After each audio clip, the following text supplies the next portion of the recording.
I feel a chemistry. Won't let no one come and take your place. 'Cause the love you give, it can't be replaced. See no one else.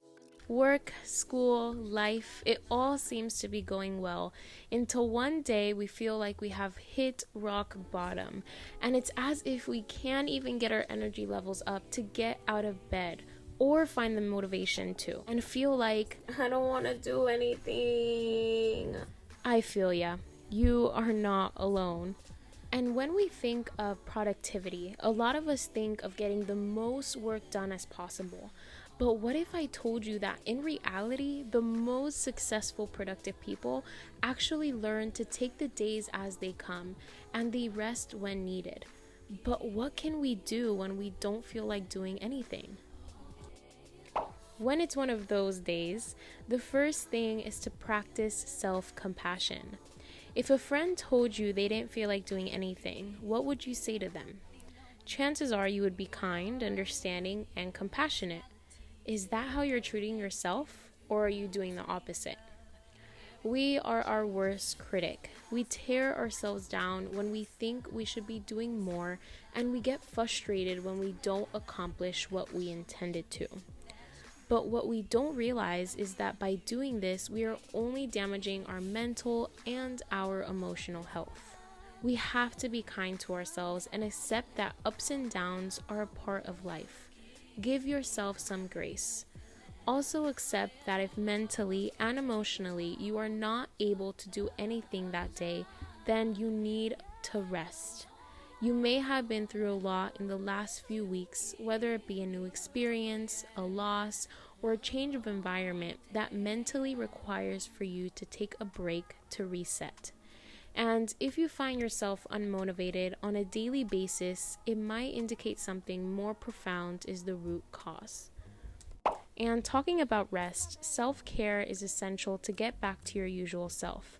As Adler, a Australian psychotherapist, states, you have to allow time to do nothing, to have things occur to you, to let your mind think.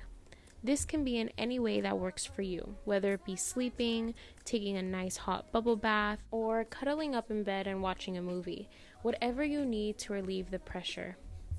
And once you've rested, now it's time to start small with a simple task.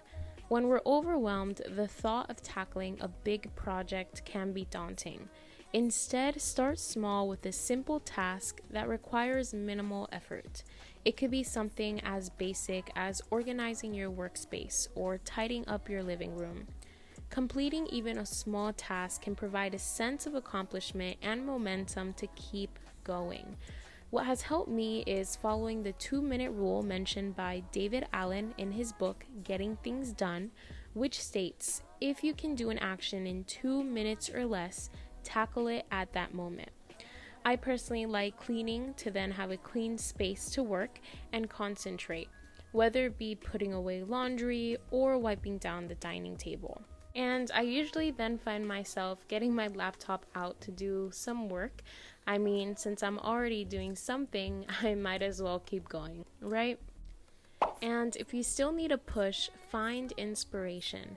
Whenever I feel unmotivated, I quickly turn on a podcast, motivational video on YouTube, or read motivational quotes to get me inspired to want to take action. It's important to surround yourself with content that sparks your creativity and reminds you of your goals. When we are in a state of unmotivation and not wanting to do anything, we have to change our state to a positive one. My favorite as well to get my energy up is to listen to music. It helps me to remove the silence, and depending on the music you're listening to, may even get you on your feet dancing. I also tend to change my environment. I love sitting outside on my porch or simply just taking a walk by the lake to get fresh air and gain clarity. During this time, I also practice gratitude, which helps with motivation to become aware of all you have overcome to be where you are now and appreciate what you have. If you're feeling stuck at home, step outside and find a new spot to work from, like a coffee shop or a library. This will help with shifting your mindset and providing you a new perspective on your tasks. Last but certainly not least, I also like to create my lists. When we write down our thoughts and we remove the clutter from our mind, we free up space for clear and positive thinking. Write down all the things you need to get done, even include your worries, your fears, and organize the to-dos in categories of most important to least important. You can even write next to it what action needs to be taken. This helps you to have a roadmap and feel more motivated knowing what needs to be done and how to do it. I truly hope this video helped you to see that it's okay to not feel like doing anything and to rest when needed. Remember, we all experience these phases and it's completely normal. The key is to take small steps to get the momentum going and to be gentle with yourself throughout the process. If you found this video helpful, don't forget to give it a thumbs up and subscribe to my channel for more content like this. I'd love to hear your thoughts in the comment section. As always, I appreciate you all and stay blessed. Oh my, what a wonderful time.